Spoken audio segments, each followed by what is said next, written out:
start with James Cole from Sky Sports News. Go ahead, James. Hi, Eoin. Good to see you. Hi, James. How is everyone? There were a couple of niggles, weren't there, with Bairstow and Milan? Are they both fit? Yeah, both are fit as of 5 minutes ago as I walked off the training ground. So hopefully available for selection tomorrow. And how close are you to knowing your team or naming your team? Neither, James. What are you still considering? All the options. I think we always wait until the day of the game to name our side, for various reasons. I think this patch of white ball cricket that we're playing, we're using both to grow the squad, but also utilise positions that we might foresee positions being available at the World Cup in October, November. And everyone is fit? Everyone else is fit in the squad? Yeah, everybody else is fit. So just on that note, in terms of looking at your options, the guys who've come in, likes of David Willey, Chris Wokes, they've got a genuine chance to impress you during this series then? Yeah, they do. They're both Dave and Chris are two guys who have played a lot for us in the past, both 50 over and T20. So we know the potential that they have. It's great that they're back involved specifically for T20 cricket in the build into the World Cup. So I think a lot of the options that we look at for the next 4 weeks will be a serious and genuine look at the player for potentially a World Cup selection down the line. And at the business end of your preparation, there's the rescheduled IPL. To your knowledge, to your understanding, will you have everyone available at your disposal who you need? For the World Cup? Yeah, in that period where the IPL is being rescheduled just before. Yeah, that's during a tour of our Bangladesh tour. Yeah. So international duty takes precedent. And how important is that for you in your preparations? I think it's extremely important. I think by the time we get around to that stage or where we leave for Bangladesh, we'll be as close as we can to our 15, if not already have to commit to a preliminary squad to declare for the ICC. So we're hoping majority of our work will be done by then, and hopefully we won't have many injuries to deal with. We can focus on purely performance-based structures going into the World Cup. And Alex Hales still isn't involved in this series. He still hopes to play international cricket. Does he have a chance of that?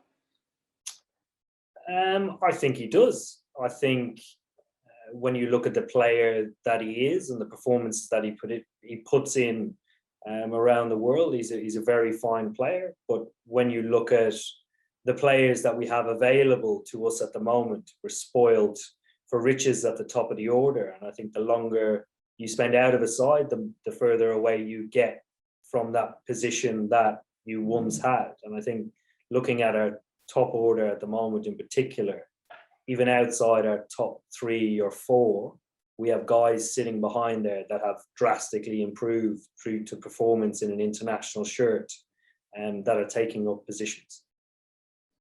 So if his non-selection is purely cricket-based now, there's no trust issue at all? No, that's not what I said, James.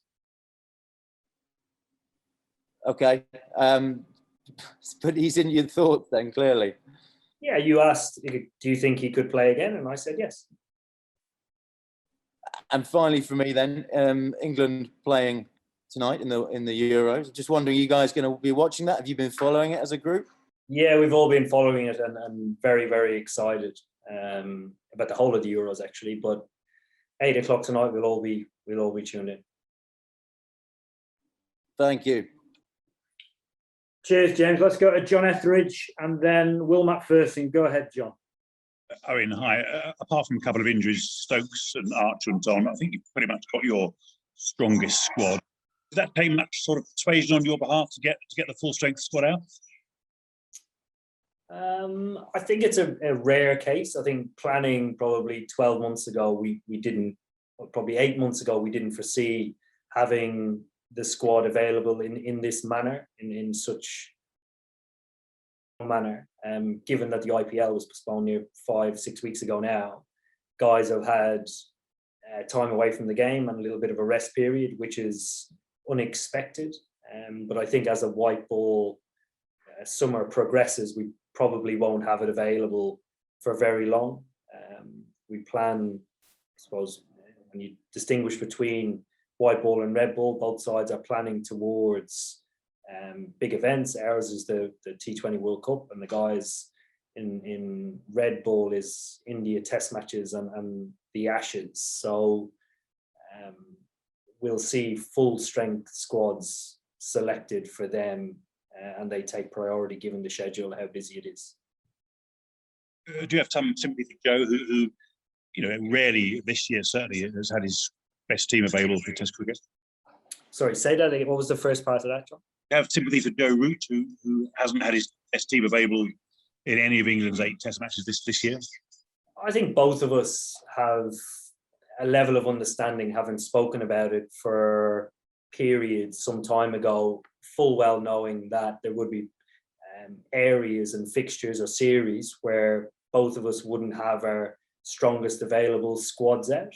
I think identifying the priority when needed in this unbelievably busy schedule. We play more international cricket than any other team in the world. So we can't play players until they fall over. We want guys to be available and firing and focusing on getting into form and rhythm for specific series. And if all continues to go to plan, we should have that. Yes, thanks. Okay, let's go to Will and then Matt from ESPN. Go ahead, Will. Hi, Owen. You mentioned the Bangladesh tour there. I just thought I'd check. You're expecting to travel this time? Obviously, you didn't 5 years ago. It's quite a different scene, I guess, but you're expecting to be there? Yes, I am, Will. Yes. Okay, cool. And just on Ben's absence and how you're planning to use that number 6 slot. Moen, I don't think he's played any of the T20s over winter, 8 games. I don't think he's played any of them. Would you see that as an option, getting that second frontline spinner into the side because you're losing Ben's bowling? Yeah, I think all options. I think Moen was unlucky not to play in India in particular. The pitches that we played on didn't turn at all in that T20 series. So actually a second spinner wasn't the best option. So it's important to try and get guys that we feel will play a part in the World Cup, some form of cricket or opportunity during the next 4 weeks, but also find a balance between looking at other guys as well. Do the sort of funky straight boundaries at Cardiff come into that? Obviously 2 of the 3 games are there. Yeah, a little bit, but also the balance of the side. I think you have to be a very, very good side to go in with only 5 bowlers and no all-rounder. Is Liam Livingstone a frontline bowling option in your mind, or is he just a few overs here and there? Liam, in my eyes, is an all-rounder. He's not a frontline bowling option. Okay, cheers. Cheers, Will. Okay, Matt Roller, Cricinfo, then Dean. Hi, Owen. You're missing probably your key seamer and Joffer in this series. Do you see that as an opportunity to test your depth in that area? Yeah, I think when we go through stages where all formatted players are missing at some stages where we don't have our full strength squad available, and we see that as a huge opportunity to grow in that position, because when you're talking about guys that like Jofra, Ben, Joss, who have such a busy fixture list for 12 months of the year, if they go down or are injured or are ill, you need to have a backup plan or an alternative that the team balance is comfortable with. And you sort of addressed it over the winter, but power play wickets haven't been that easy to come by over the last couple of years. With Wokes and Willie both back, are they sort of competing with one another for a role as a new ball specialist? I actually think there's been a drastic improvement. When we were in India, we did take wickets earlier than expected. It's probably been a marked improvement over the winter. So hopefully we can build on that and look at other areas of improvement alongside it. And just lastly, if I can, Liam Dawson's obviously been selected as the extra spinner ahead of Matt Parkinson. Could you just talk us through that and what Parkinson has to do to get into your plans? Yeah, absolutely. Liam for a long time has been our third spinner, if you will. And going into the World Cup 2019 was very much a big part of our plans and continues to be. So we know the quality that Liam has. He goes around the world and when he has opportunity to do so and bowls big overs in T20 cricket and always fronts up, we're big fans of him. So we know what he has to offer. I think one of the things probably over Parkinson that he offers is his ability to bowl in the power play.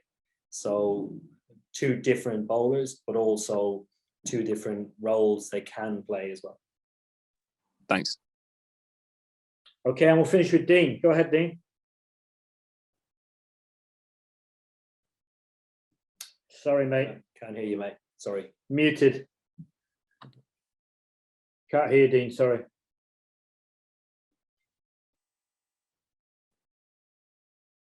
Move to someone else's. All right. There we go. Sorry, mate. Hello. There's no Joe Root in the T20 squad. Have you kind of made a decision there on where he is in that pecking order? Is it pretty unlikely that he's going to make it to another World T20? No, there's no definitive answer on anybody at the moment. Obviously, Joe is keen to get back involved as and when he can. We know the demands on his schedule, which have probably led to him not having as many opportunities, but equally in missing games, other guys have come in and done well. David, I think, is a good example of that. But there's no way we're ruling Joe out. And you touched on it earlier. You said that you didn't talk about trust issues with Alex. Are there still trust issues there? Sorry, say it again. It went a bit ringy there. What was that? When James was asking about Alex Hales, you said that you didn't say anything about trust issues. Are there still trust issues there? Yeah, I think there are conversations to be had between Alex, myself, and the coach, and potentially a few of the players. But trying to get those happening in COVID times has been an issue, but they will happen at some stage. There's been some issues over historical tweets. You will have known the Ollie Robinson situation. Both yourself and Joss Butler are being investigated by the ECB. How do you reflect on your contribution to that? I don't really reflect on it a lot. I find it, if I call somebody sir on social media or anywhere around the world, it's a sign of admiration and respect. If that's taken out of context, there's nothing I can control or do about it. So I haven't actually looked into it. Finally, from me, will the white ball team be doing any moments of unity or taking a knee before either series that they play? Yes, after this, I'm sitting in a match referees meeting, and we will be very much aligned with the test match guys in what they did during the course of their series against New Zealand. We need to okay it with the match referee, the umpires, and the Sri Lankan team first, and whether we'll do it during anthems or during the warm-up is once they allow us to do it, we'll propose one or the other as an option. So if they say no, then you just do it in the warm-up. Yeah. Okay, thank you. Yeah. Cheers, Dino. Thanks, everyone. Cheers, guys. Have a good day. Thank you. Cheers.